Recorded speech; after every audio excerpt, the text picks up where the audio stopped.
ਗੁਰਮੁਖ ਸਿੰਘ ਨੇ ਬਹੁਤ ਹੀ ਪਿਆਰੀ ਇੱਕ ਕਵਿਤਾ ਲਿਖ ਪਾਈ ਹੈ।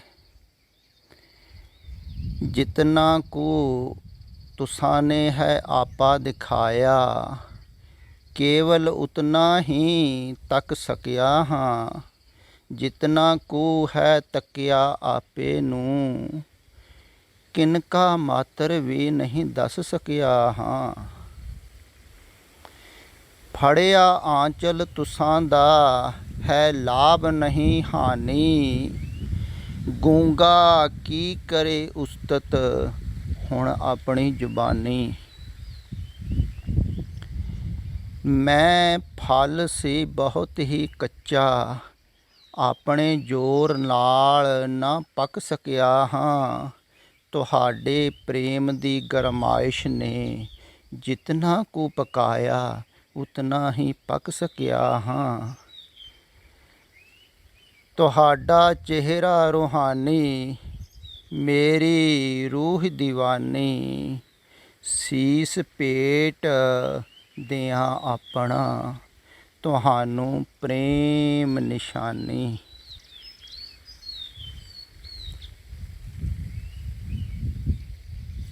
ਇਹੋ ਹੀ ਫਰਕ ਹੈ ਦੁਨਿਆਵੀ ਪ੍ਰੇਮ ਅਤੇ ਅਧਿਆਤਮ ਪ੍ਰੇਮ ਦੇ ਵਿੱਚ, ਮਜਾਜੀ ਇਸ਼ਕ ਅਤੇ ਹਕੀਕੀ ਇਸ਼ਕ ਦੇ ਵਿੱਚ।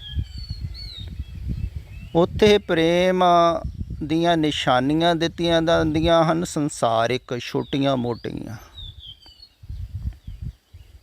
ਕਿਉਂਕਿ ਬਾਹਰ ਹੀ ਹੈ ਨਾ, ਅਤੇ ਬਾਹਰ ਹੀ ਨਿਸ਼ਾਨੀਆਂ ਦਿੱਤੀਆਂ ਜਾਂਦੀਆਂ। ਅਤੇ ਇੱਥੇ ਅੰਦਰੂਨੀ ਪ੍ਰੇਮ ਹੈ, ਅਤੇ ਅੰਦਰੂਨੀ ਨਿਸ਼ਾਨੀ ਦੇਣੀ ਹੈ, ਅਤੇ ਸਾਰਿਆਂ ਨੂੰ ਕੀਮਤੀ ਦੇਣੀ ਹੈ। ਸਾਰਿਆਂ ਨੂੰ ਕੀਮਤੀ ਕੀ ਹੈ? ਤੁਹਾਡੇ ਕੋਲ ਤੁਹਾਡਾ ਸਿਰ ਸਭ ਤੋਂ ਕੀਮਤੀ ਹੈ ਨਾ। ਇਹ ਤੋਂ ਬਗੈਰ ਤੁਸੀਂ ਜੀ ਨਹੀਂ ਸਕਦੇ ਇੱਕ ਛਣ। ਉਹਦੇ ਵਿੱਚ ਹੈ ਮਨ। ਤਾਂ ਜਦੋਂ ਇਹ ਪ੍ਰੇਮ ਨਿਸ਼ਾਨੀ ਦੇ ਦਿੰਦਾ ਹੈ ਨਾ ਪ੍ਰੇਮੀ, ਗੁਰੂ ਨੂੰ ਭੇਟ ਕਰ ਦਿੰਦਾ ਹੈ, ਅਤੇ ਫਿਰ ਪ੍ਰੇਮ ਵੀ ਸੰਪੂਰਨ ਹੋ ਜਾਂਦਾ ਹੈ।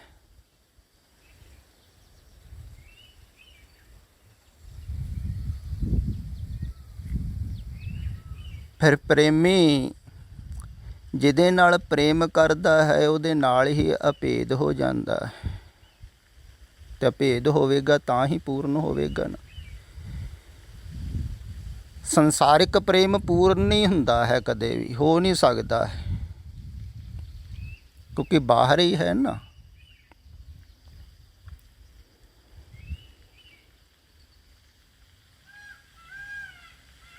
ਬਾਹਰੀ ਅਭੇਦਤਾ ਨਹੀਂ ਹੁੰਦੀ, ਨਾ ਸਰੀਰਕ ਅਭੇਦਤਾ ਹੁੰਦੀ ਹੈ, ਨਾ ਮਨ ਦੀ ਅਭੇਦਤਾ ਹੁੰਦੀ ਹੈ, ਕਿਉਂਕਿ ਵਿਚਾਰਾਂ ਤਲ 'ਤੇ ਵੀ ਭੇਦ ਰਹੇਗਾ ਹੀ ਰਹੇਗਾ।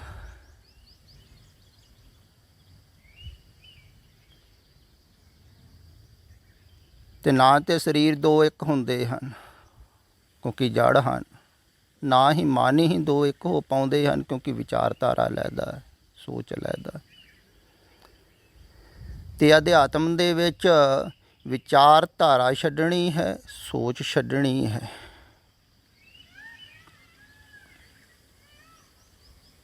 ਅਤੇ ਜਿਹਦੇ ਸਹਾਰੇ ਛੱਡਣੀ ਹੈ ਉਹ ਵੀ ਸੋਚ ਨਹੀਂ ਰਿਹਾ ਹੈ।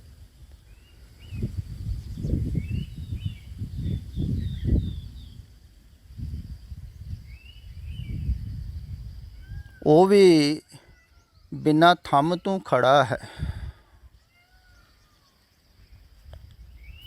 ਸੋਚ ਵਿਚਾਰ ਨੂੰ ਖੜ੍ਹੇ ਕਰਨ ਵਾਸਤੇ, ਚਲਾਉਣ ਵਾਸਤੇ ਕੋਈ ਸਹਾਰਾ ਚਾਹੀਦਾ ਹੈ।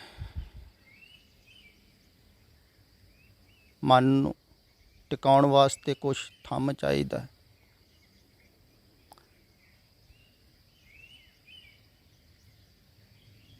ਅਤੇ ਗੁਰੂ ਥੰਮ ਦਾ ਕੰਮ ਕਰਦਾ ਹੈ। ਜਿਵੇਂ ਕਿਹਾ ਹੈ ਨਾ, ज्यों मंदर को थामे थम्मन त्यों गुर का शब्द मने अस्थम्मन। ਇਹੋ ਹੀ ਫਰਕ ਹੋਵੇਗਾ ਪ੍ਰੇਮ ਦੇ ਮਾਰਗ ਦਾ ਤੇ ਸ਼ਬਦ ਯੋਗ ਦੇ ਮਾਰਗ ਦਾ। ਹੁਣ ਜਿਹੜਾ ਸ਼ਬਦ ਤੇ ਸੁਰਤ ਟਿਕਾਵੇਗਾ ਉਹ ਸ਼ਬਦ ਨੂੰ ਥੰਮ ਬਣਾਵੇਗਾ, ਕਿਉਂਕਿ ਮਨ ਕਿਤੇ ਨਾ ਕਿਤੇ ਟਿਕੇਗਾ ਹੀ ਨਾ। ਇਸ ਕਰਕੇ ਕਹਿੰਦੇ ਸ਼ਬਦ ਤੇ ਧਿਆਨ ਟਿਕਾਓ। ਜਿਵੇਂ ਮੰਦਰ ਟਿਕ ਜਾਂਦਾ ਹੈ, ਛੱਤ ਟਿਕ ਜਾਂਦੀ ਹੈ ਥੰਮ ਤੇ, ਦ੍ਰਿਸ਼ਟਾਂਤ ਦੇ ਕੇ ਸਮਝਾਇਆ ਹੈ। ਇਵੇਂ ਹੀ ਮਨ ਨੂੰ ਤੁਸੀਂ ਟਿਕਾਉਣਾ ਹੈ। ਫੈਲਿਆ ਹੋਇਆ ਹੈ ਨਾ ਸਾਰੇ ਪਾਸੇ, ਮਨ ਬਾਹਰ ਵੱਲ ਫੈਲਿਆ ਹੋਇਆ ਹੈ ਸੰਸਾਰ ਵੱਲ, ਤੇ ਉਹਨੂੰ ਅੰਦਰ ਵੱਲ ਲੈ ਕੇ ਜਾਣਾ ਹੈ ਅਸੀਮ ਵੱਲ। ਤੇ ਪਹਿਲਾਂ ਥੋੜ੍ਹੀ ਜਗ੍ਹਾ 'ਚ ਟਿਕਾਉਣਾ ਹੁੰਦਾ ਹੈ।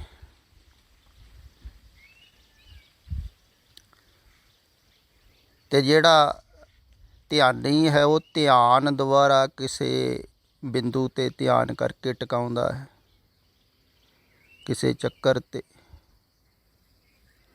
ਕਿਤੇ ਵੀ ਟਿਕਾਉਂਦਾ ਹੈ, ਧਿਆਨੀ ਟਿਕਾਉਂਦਾ ਹੈ।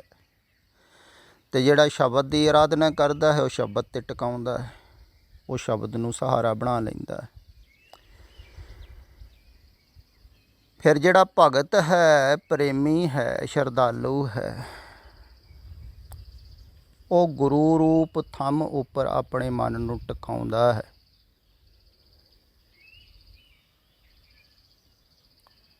ਉਹ ਕਹਿੰਦਾ ਹੈ ਮੇਰਾ ਹਾਥ ਥਾਮੋ।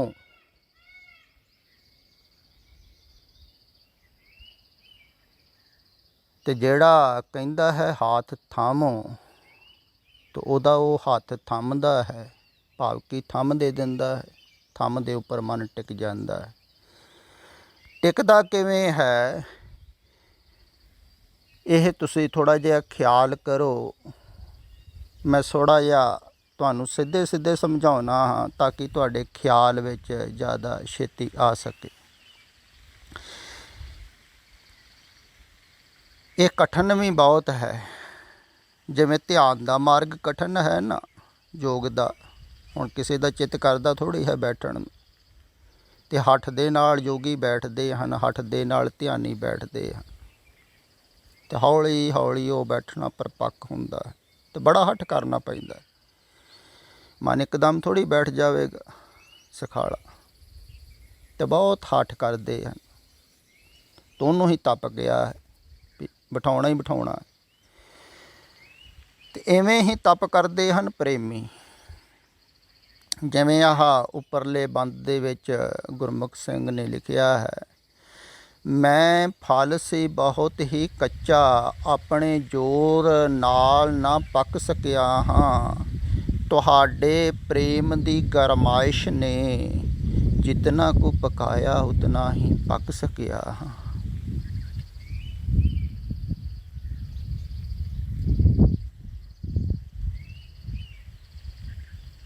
ਤੁਹਾਡੇ ਪ੍ਰੇਮ ਦੀ ਗਰਮਾਇਸ਼ ਨੇ ਜਿਤਨਾ ਕੁ ਪਕਾਇਆ ਉਤਨਾ ਹੀ ਪੱਕ ਸਕਿਆ। ਇਹ ਗਰਮਾਇਸ਼ ਹੈ। ਅਤੇ ਗਰਮਾਇਸ਼ ਪੈਦਾ ਕਿਵੇਂ ਹੁੰਦੀ ਹੈ? ਜਿਵੇਂ ਤੁਸੀਂ ਇਵੇਂ ਸਮਝ ਲਵੋ, ਕੱਲ੍ਹ ਮੈਂ ਜਿਹੜੇ ਗੁਰਮੁਖ ਪਿਆਰੇ ਦੀ ਗੱਲ ਕੀਤੀ ਸੀ ਵੀ ਉਹਨੇ ਆਡੀਓ ਰਿਕਾਰਡਿੰਗ ਰਾਹੀਂ ਪੁੱਛਿਆ ਸੀ ਕਿ ਮੈਂ ਇੱਥੇ ਹੀ ਕੰਮ ਕਾਰ ਕਰਾਂ, ਘਰ ਰਹਿ ਕੇ, ਪਿੰਡ ਰਹਿ ਕੇ, ਜਾਂ ਤੁਹਾਡੇ ਕੋਲ ਆਵਾਂ। ਅਤੇ ਮੈਂ ਉਹਨੂੰ ਕਿਹਾ ਸੀ ਵੀ ਨਹੀਂ, ਤੂੰ ਉੱਥੇ ਰਹਿ ਕੇ ਹੀ ਆਪਣਾ ਕੋਈ ਕੰਮ ਕਾਰ ਕਰ, ਆਪਣੇ ਪਰਿਵਾਰ ਦੀ ਪਾਲਣਾ ਪੋਸ਼ਣਾ ਕਰ। ਬੱਚਾ ਵੀ ਅਜੇ ਛੋਟਾ ਹੈ।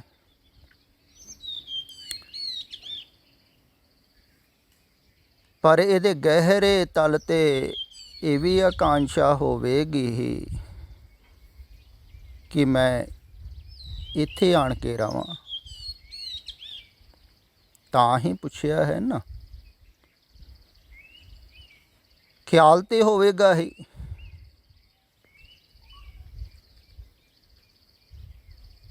ਇੱਥੇ ਆਣ ਕੇ ਰਹਿਣ ਦਾ ਵੀ। ਤੇ ਮੈਂ ਉਹਨੂੰ ਕਹਿ ਦਿੱਤਾ, ਨਹੀਂ, ਤੂੰ ਇੱਥੇ ਰਹਿ ਕੇ ਕੰਮ ਕਰ, ਘਰ ਰਹਿ ਕੇ ਹੀ ਉਪਜੀਵਿਕਾ ਕਮਾ। ਹੁਣ ਖਿਆਲ ਵਿੱਚ ਇਹ ਰੱਖਣ ਯੋਗ ਹੈ ਵੀ ਅਗਰ ਉਹ ਪੂਰਨ ਤੌਰ 'ਤੇ ਸਵੀਕਾਰ ਕਰ ਲੈਂਦਾ ਹੈ ਵੀ ਠੀਕ ਹੈ, ਜੋ ਕਹਿ ਰਹੇ ਹਨ ਮੇਰੇ ਭਲੇ ਵਾਸਤੇ ਹੀ ਕਹਿੰਦੇ ਹੋਣ, ਤਾਂ ਉਹ ਸਵੀਕਾਰ ਭਾਵ ਦੇ ਵਿੱਚ ਮਨ ਉਹਦਾ ਟਿਕੇਗਾ। ਐਸਾ ਨਹੀਂ ਹੈ ਮੈਂ ਟਿਕਾਊਂਗਾ ਮਨ ਨੂੰ, ਮੈਂ ਤਾਂ ਇੱਕ ਸਹਾਰਾ ਹਾਂ। ਜਿਵੇਂ ਇੱਕ ਖੁੰਟੀ ਲੱਗੀ ਹੁੰਦੀ ਹੈ ਨਾ ਕਿੱਲੀ, ਉਹਦੇ ਉੱਤੇ ਕੋਈ ਕੋਟ ਟੰਗ ਲੈਂਦਾ, ਇੱਦਾਂ ਹੈ ਮਨ ਨੂੰ ਸਹਾਰਾ ਦੇਣ ਵਾਸਤੇ, ਮਨ ਨੂੰ ਟੰਗਣ ਵਾਸਤੇ, ਇੱਕ ਥੰਮਣ ਵਾਸਤੇ ਕਹਿ ਲਈਏ ਥੰਮ ਹਾਂ। ਅਤੇ ਥੰਮ ਦੇ ਸਹਾਰੇ ਮਨ ਨੂੰ ਟਿਕਾ ਲਿਆ। ਟਿਕਾਇਆ ਕਿਵੇਂ? ਸਵੀਕਾਰ ਭਾਵ ਦੇ ਵਿੱਚ ਵੀ ਠੀਕ ਹੈ, ਜੋ ਕਹਿ ਰਹੇ ਹਨ ਸਤ ਬਚਨ, ਸਾਧੂ ਉਪਦੇਸ਼ ਸਿਰ ਮੱਥੇ 'ਤੇ ਹੈ। ਅਤੇ ਖੁਸ਼ੀ ਖੁਸ਼ੀ ਜਦੋਂ ਸਵੀਕਾਰ ਕਰੇਗਾ ਤਾਂ ਸਵੀਕਾਰ ਭਾਵ ਦੇ ਵਿੱਚ ਉਹਦਾ ਮਨ ਟਿਕੇਗਾ। ਜਿਵੇਂ ਮਨ ਦਸਾਂ ਦਿਸ਼ਾਂ ਦੇ ਵਿੱਚ ਭੱਜ ਰਿਹਾ ਹੈ। ਹੁਣ ਪਰਮਾਤਮਾ ਨੂੰ ਸਵੀਕਾਰ ਕਰਕੇ ਮਨ ਨਹੀਂ ਟਿਕਦਾ ਹੈ, ਕਿਉਂਕਿ ਇੰਨੇ ਵਿਰਾਟ ਦੇ ਵਿੱਚ ਮਨ ਥੋੜ੍ਹੀ ਟਿਕਾਓਗੇ ਤੁਸੀਂ।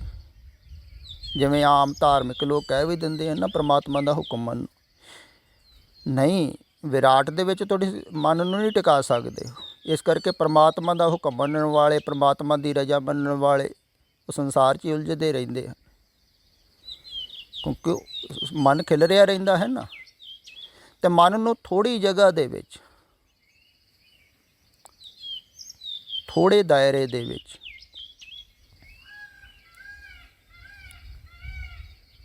ਲਿਆਉਣਾ ਹੈ, ਟਿਕਾਉਣਾ ਹੈ।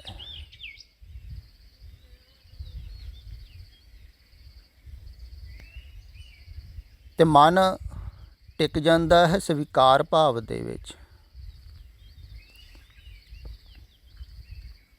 ਇੱਕ ਜਗ੍ਹਾ ਟਿਕ ਗਿਆ, ਇੱਕ ਨੂੰ ਸਵੀਕਾਰ ਕਰ ਲਿਆ, ਉਹਦੇ 'ਤੇ ਟਿਕ ਗਿਆ। ਇੱਕ ਥੰਮ 'ਤੇ ਟਿਕ ਗਿਆ, ਉਹਨੂੰ ਸਵੀਕਾਰ ਕਰ ਲਿਆ। ਕੈਸਾ ਵੀ ਥੰਮ ਸੀ, ਕਾਲਾ ਸੀ, ਪੀਲਾ ਸੀ, ਲਾਲ ਸੀ, ਨੀਲਾ ਸੀ, ਕੋਈ ਵੀ ਸੀ, ਉਹਦੇ ਸਹਾਰੇ ਟਿਕ ਜਾਂਦਾ ਹੈ। ਅਤੇ ਗੁਰੂ ਟਿਕਾਉਣ ਦਾ ਕੰਮ ਕਰਦਾ ਹੈ। ਜਿਵੇਂ ਸ਼ਬਦ ਟਿਕਾਉਣ ਦਾ ਕੰਮ ਕਰਦਾ, ਇਸੇ ਕਰਕੇ ਸ਼ਬਦ ਨੂੰ ਵੀ ਗੁਰੂ ਕਿਹਾ ਹੈ। ਅਤੇ ਫਿਰ ਦੂਸਰੀ ਗੱਲ ਇਹ ਹੈ ਖਿਆਲ ਵਿੱਚ ਰੱਖਣ ਯੋਗ ਵੀ ਜਦੋਂ ਮਨ ਪੂਰਾ ਹੀ ਟਿਕ ਜਾਂਦਾ ਹੈ ਨਾ, ਅਤੇ ਜਿਹੜਾ ਸ਼ਾਸ਼ਵਤ ਹੁੰਦਾ ਹੈ, ਸਾਹਮਣੇ ਗੁਰੂ ਹੁੰਦਾ ਹੈ, ਉਹ ਥੰਮ ਨੂੰ ਫਿਰ ਡੇਗ ਦਿੰਦਾ ਹੈ। ਉਹ ਕਹਿੰਦਾ ਹੈ ਪੱਕ ਗਿਆ ਹੁਣ ਫਲ, ਹੁਣ ਡਿੱਗਣ ਯੋਗ ਹੋ ਗਏ, ਹੁਣ ਪਰਮਾਤਮਾ ਨੂੰ ਅਰਪਣ ਕੀਤਾ ਜਾ ਸਕਦਾ ਹੈ, ਸਮਰਪਿਤ ਕੀਤਾ ਜਾ ਸਕਦਾ ਹੈ। ਤਾਂ ਥੰਮ ਨੂੰ ਡੇਗ ਦਿੰਦਾ। ਅਤੇ ਜੋ ਡਿੱਗਦਾ ਹੈ ਥੰਮ, ਤਾਂ ਉਦੋਂ ਜਾਣਦਾ ਹੈ ਭਗਤ, ਉਦੋਂ ਜਾਣਦਾ ਹੈ ਸ਼ਿਸ਼ ਸਿੱਖ ਵੀ ਇੱਥੇ ਥੰਮਣ ਵਾਲਾ ਕੋਈ ਵੀ ਨਹੀਂ ਹੈ। ਸਭ ਕੁਛ ਬਿਨਾਂ ਥੰਮੇ ਹੀ ਰੁਕਿਆ ਹੋਇਆ ਹੈ। ਬਿਨਾਂ ਥੰਮਾਂ ਦੇ ਹੀ ਸਭ ਕੁਛ ਰੁਕਿਆ ਹੋਇਆ ਹੈ। ਮੈਨੂੰ ਥਮਾਉਣ ਵਾਸਤੇ ਕੁਛ ਚੀਜ਼ ਚਾਹੀਦੀ ਨਹੀਂ ਹੈ। ਆਤਮਾ ਨੂੰ ਥੰਮਣ ਵਾਸਤੇ ਕੋਈ ਚੀਜ਼ ਨਹੀਂ ਚਾਹੀਦੀ, ਪਰ ਮਨ ਨੂੰ ਕੁਛ ਚਾਹੀਦਾ ਹੈ। ਅਤੇ ਜਿਹੜਾ ਸ਼ਬਦ 'ਤੇ ਧਿਆਨ ਲਾਉਂਦਾ ਹੈ, ਉਹ ਸ਼ਬਦ ਨੂੰ ਛੱਡ ਨਹੀਂ ਪਾਉਂਦਾ ਹੈ, ਥੰਮ ਨੂੰ ਨਹੀਂ ਛੱਡ ਪਾਉਂਦਾ। ਕਈ ਇਕਾਗਰ ਹੋ ਜਾਂਦੇ ਹਨ ਸਾਧਕ, ਧਿਆਨ ਦੇ ਵਿੱਚ ਵੀ ਬੈਠ ਲੈਂਦੇ ਹਨ ਕਈ ਚਿਰ, ਪਰ ਧਿਆਨ ਜਿੱਥੇ ਕੇਂਦਰਿਤ ਹੈ ਉੱਥੇ ਹੀ ਰਹਿੰਦਾ ਹੈ। ਅਗਰ ਧੁਨ ਦੇ ਵਿੱਚ ਹੈ ਤਾਂ ਧੁਨ ਦੇ ਵਿੱਚ, ਉਹ ਫਿਰ ਦਵੈਤ ਬਣੀ ਰਹਿੰਦੀ ਹੈ। ਧਿਆਨ ਲਾਉਣ ਵਾਲਾ ਅਤੇ ਜਿੱਥੇ ਧਿਆਨ ਦਿੱਤਾ ਜਾ ਰਿਹਾ, ਕਹਿੰਦੇ ਨੇ ਧਿਆਤਾ ਧਿਆਨ ਅਤੇ ਤਿੰਨੇ ਖੋ ਗਏ ਅਤੇ ਸਮਾਧੀ ਹੋ ਗਈ। ਹੁਣ ਧਿਆਉਣ ਵਾਲਾ ਅਤੇ ਧਿਆਨ ਕਰਨ ਵਾਲਾ ਜਿੱਥੇ ਕੀਤਾ ਜਾ ਰਿਹਾ ਹੈ, ਤਾਂ ਉਹ ਤਾਂ ਮੌਜੂਦ ਹੀ ਰਹੇ ਨਾ। ਜਿਵੇਂ ਸੰਸਾਰ ਦੇ ਵਿੱਚ ਧਿਆਨ ਕਰ ਰਹੇ ਹੋ ਤੁਸੀਂ ਅਤੇ ਤੁਸੀਂ ਕਰਨ ਵਾਲੇ ਮੌਜੂਦ ਰਹੇ, ਇੱਦਾਂ ਹੀ ਪ੍ਰੇਮ ਦੇ ਵਿੱਚ, ਪ੍ਰੇਮ ਕਰਨ ਵਾਲੇ ਦੇ ਵਿੱਚ ਧਿਆਨ ਹੈ ਅਤੇ ਪ੍ਰੇਮ ਮੌਜੂਦ ਹੈ। ਅਤੇ ਜਦੋਂ ਪ੍ਰੇਮ ਕਰਨ ਵਾਲੇ ਦੇ ਵਿੱਚ ਉਹ ਮਿਟ ਹੀ ਗਿਆ, ਫਿਰ ਲੀਨ ਹੋ ਗਿਆ ਨਾ। ਜਿਹਦੇ ਨਾਲ ਕਰ ਰਿਹਾ ਸੀ, ਕਰਦੇ ਕਰਦੇ ਕਰਦੇ ਕਰਦੇ ਸੀਸ ਭੇਟ ਕਰ ਬੈਠਾ। ਹੌਲੀ ਹੌਲੀ ਇਹ ਵੀ ਫਿਰ ਸਮਰਪਣ ਹੌਲੀ ਹੌਲੀ ਹੁੰਦਾ ਹੈ, ਇੱਕਦਮ ਨਹੀਂ ਹੁੰਦਾ ਹੈ। ਇਹ ਵੀ ਇੱਕ ਸਾਧਨਾ ਹੈ, ਇੱਕਦਮ ਕੋਈ 100% ਥੋੜ੍ਹੀ ਕਰ ਦਿੰਦਾ। ਆਸਤੇ ਆਸਤੇ, ਮੈਂ ਕਿਹਾ ਨਾ ਆਸਤੇ ਆਸਤੇ ਫਲ ਪੱਕਦਾ ਹੈ। ਗਰਮੈਸ਼, ਅਤੇ ਗਰਮੈਸ਼ ਕੀ ਹੈ ਵੀ ਆਪਣੀ ਮਰਜ਼ੀ ਛੱਡਣੀ। ਮਨ ਕੀ ਮਤ ਤਿਆਗੋ ਹਰਜਨ, ਗੁਰ ਕੀ ਮਤ ਤੂੰ ਲੇਹਿ ਆਨ। ਬਹੁਤ ਕਠਿਨ ਹੈ ਆਪਣੀ ਮਤ ਛੱਡਣੀ।